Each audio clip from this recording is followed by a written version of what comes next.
ሰላም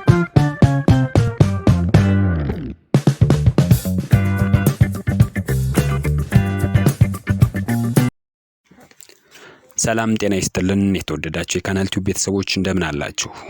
በባለፈው ዝግጅታችን የምርምር ፕሮፖዛል ወይም ትልመ ጥናት እንዴት እንደሚዘጋጅ መረጃዎችን አካፍለናችሁ ነበር። በዛሬው ዝግጅታችን ደግሞ የናሙና አመራረጥን በሚመለከት መረጃዎችን ወደ እናንተ እናደርሳለን። አብራችሁን ስለምትቆዩ ከልብ እናመሰግናለን። ጥናት ለማካሄድ በሚታሰብበት ወቅት የጥናቱን ርዕሰ ጉዳይ ወይም ችግር ከመለየት ባሻገር ጥናቱ ማን ላይ እንደሚካሄድ ማወቅ ተገቢም አስፈላጊም ነው። የጥናቱ ተሳታፊዎች ተለይተው ካልታወቁ በምንም መልኩ ጥናት ማካሄድ አይቻልም። የሚጠናው ርዕሰ ጉዳይና ተጠኚዎቹ ተለያይተው የሚታዩ አይደሉምና። አንድ ተመራማሪ አንድን ጉዳይ ሊያጠና በሚነሳበት ወቅት ተጠኚዎችን በሚመለከት ልዩ ልዩ ጥያቄዎችን ሊያነሳ ይችላል። ከነዚህም መካከል ተጠኚዎቹ እነማን ናቸው? ምን ያክል ተጠኚዎችን መምረጥ አለብኝ? በምን ዘዴ ልመርጣቸው እችላለሁ? የትኛውን የመምረጫ ዘዴ ልጠቀም? የሚሉና መሰል ጥያቄዎችን ሊያነሳ ይችላል። ናሙና በልዩ ልዩ ምክንያት የጥናቱን አካላይ ሙሉ በሙሉ በመውሰድ በጥናታችን ማሳተፍ ሳይቻል ሲቀር ወይም ማሳተፉ አስፈላጊ ሆኖ ሳይገኝ ሲቀር የተወሰኑ ሰዎችን ወይም ነገሮችን ስርዓታዊና ተጠየቃዊ መንገዶችን በመከተል መርጠን መረጃ እንዲሰጡን የምናደርጋቸው የጥናቱ አካላይ ውስን ክፍል ናቸው። ናሙና ለመምረጥም ሁለት አበይት ዘዴዎችን ልንጠቀም እንችላለን። አንደኛው እድል ሰጪ ናሙና ወይም ራንደም ኦር ፕሮባቢሊቲ ሳምፕሊንግ ሲሆን ሁለተኛው ወሳኝ ናሙና ወይም ነን ራንደም ሳምፕሊንግ ይባላሉ። ቀጥለን ስለ እድል ሰጪ ናሙና ዝርዝር ጉዳዮችን እንመለከታለን። ወሳኝ ናሙናን ደግሞ በሚቀጥለው ዝግጅታችን የምናቀርብ ይሆናል። በእድል ሰጪ ናሙና የጥናቱ አካላዮች በሙሉ በናሙናነት ለመመረጥ እኩል እድል አላቸው። ተመራማሪውም ሳይንሳዊ ዘዴና ተጠየቅን መሰረት አድርጎ የጥናቱን አካላይ ባህሪ ሊወክሉ የሚችሉ ናሙናዎችን መምረጥ ይጠበቅበታል። በዚህ ናሙና ተመራማሪው የግሉን የግምገማ ሂደት አይከተልም።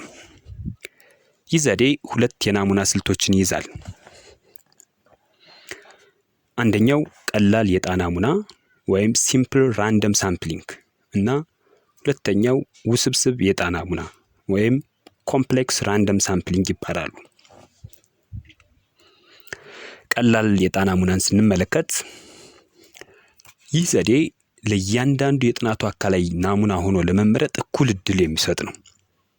ለምሳሌ በአንድ ትምህርት ቤት ውስጥ 1000 ተማሪዎች ቢኖሩና ከነዚህ ውስጥ 500ዎቹን በናሙናነት ለመምረጥ ቢፈለግ እያንዳንዱ ተማሪ 50% የመመረጥ እድል ይኖረዋል ማለት ነው። በዚህ ስልት ተጠኚዎችን ለመምረጥም ሁለት መንገዶችን መጠቀም ይቻላል። የመጀመሪያው ዕጣ የማውጣት ዘዴ ወይም ሎተሪ ሲስተም ሲሆን ይህም ሁሉንም የጥናት አካላዮች በዕጣው ውስጥ በማካተትና የናሙና ቁጥሩ እስኪገኝ ወይም እስኪሞላ ድረስ ዕጣ በማውጣት እንዲሁም በመመዝገብ የሚከወን ነው ማለት ነው። ሁለተኛው የዕጣ ቁጥሮች ሰንጠረዥ ዘዴ ወይም ራንደም ነምበር ቴብል ሲሆን ይህም በሰንጠረዥ መልክ የተዘጋጁ በአጋጣሚ ማለትም በተዘበራረቀና ሊተነበይ በማይችል መንገድ የተደራጁ ቁጥሮችን የያዘ ሲሆን ተመራማሪው ለጥናቱ ተሳታፊ የሚሆኑ የናሙና አባላትን ከአንድ የጥናት አካላይ ውስጥ ለመምረጥ ሲነሳ የሚጠቀምበት ነው። በእኩል እድል ሰጪ ናሙና ውስጥ የሚካተተው ሁለተኛው ዘዴ ውስብስብ የዕጣ ናሙና ነው። በዚህ ዘዴ ሁሉም የጥናቱ አካላዮች የናሙናው አካል ሆኖ የመመረጥ እድሉ ቢኖራቸው ሁሉም እኩል የመመረጥ እድል ግን የላቸውም። ይህ የሚወሰነው ጥናቱ ይዞት በተነሳው ጉዳይ በጥናቱ አካላዮች ብዛት፣ ባህሪና ስብጥር ነው። ይህ ስልት የተለያዩ ዘዴዎች ያሉት ሲሆን እነሱም ረድፋዊ ናሙና ወይም ሲስተማቲክ ሳምፕሊንግ፣ ስብጥራዊ ናሙና ወይም ስትራቲፋይድ ሳምፕሊንግ፣ አካባቢያዊ ወይም ቡድናዊ ናሙና ወይም ኤሪያ ኦር ክላስተር ሳምፕሊንግ እና የተራዘመ ወይም ተደጋጋሚ ናሙና ወይም መልቲ ስቴጅ ሳምፕሊንግ ናቸው። አንድ በአንድ እንያቸው። ረድፋዊ ናሙና የጥናቱን አካላይ ጠቅላላ ብዛት ለናሙናነት በሚፈለጉት አባላት ብዛት በማካፈል በተገኘው ውጤት አንጻር ከጥናቱ አካላይ የስም ዝርዝር ውስጥ በተወሰነ የረድፍ ርቀት ላይ የሚገኙትን ሰዎች ወይም ነገሮች በመውሰድ የሚከወን ነው። የመጀመሪያው ናሙና ከዝርዝሩ ከ1 እስከ 10 ካሉት ውስጥ በእጣ መመረጥ አለበት። ከዛም እጣው ከወጣለት አካላይ በመጀመር የአካላዩ ብዛት ከናሙናው ብዛት ተካፍሎ በተገኘው ቁጥር ርቀት ላይ የሚገኙትን በናሙናነት እንዲታቀፉ ይደረጋል። ሌላው ስብጥራዊ ናሙና ነው። የምንጠቀመው የጥናቱ አካላይ 2 እና ከዛ በላይ ቡድኖች ስብጥር ይሆንና እነዚህ ቡድኖች ለማጥናት በምንፈልገው ጉዳይ ወይም ተለዋዋጭ ላይ የተለያየ አመለካከት፣ አቋም ወይም ባህሪ ሲኖራቸው የምንጠቀምበት ነው። ስብጥራዊ ናሙና ከቡድኖቹ ውስጥ እንደ ብዛታቸው አንጻር ተመጣጣኝ የሆነ መጠን ያላቸው እያንዳንዱን ቡድን ሊወክሉ የሚችሉ ንዑሳን ናሙናዎችን በመምረጥ ወካይ የሆነ ናሙና ለማግኘት የሚያስችለን ስልት ነው። በመሆኑም አስተማማኝ መረጃ ለመሰብሰብ እንደሚያስችል ይነገርለታል። ሌላኛው የቡድን ወይም ክልላዊ ናሙና ነው። የጥናቱን አካላይ በንዑሳን ክፍሎች በመከፋፈል ወካዮችን ለመምረጥ የሚያስችል በመሆኑ ከስብጥራዊ ናሙና ጋር የሚያመሳስለው ቢሆንም ምን ያክል ናሙና መውሰድ እንዳለበት ግን ሂሳባዊ ቅመራ አያካሂድም። በዚህ ስልት የሚደረገው በተለያዩ መንገዶች የተከፋፈሉ ቡድኖች ካለው የጥናቱ አካላይ ውስጥ በቀላል የዕጣ ወይም በረድፋዊ ናሙና መምረጥ ነው።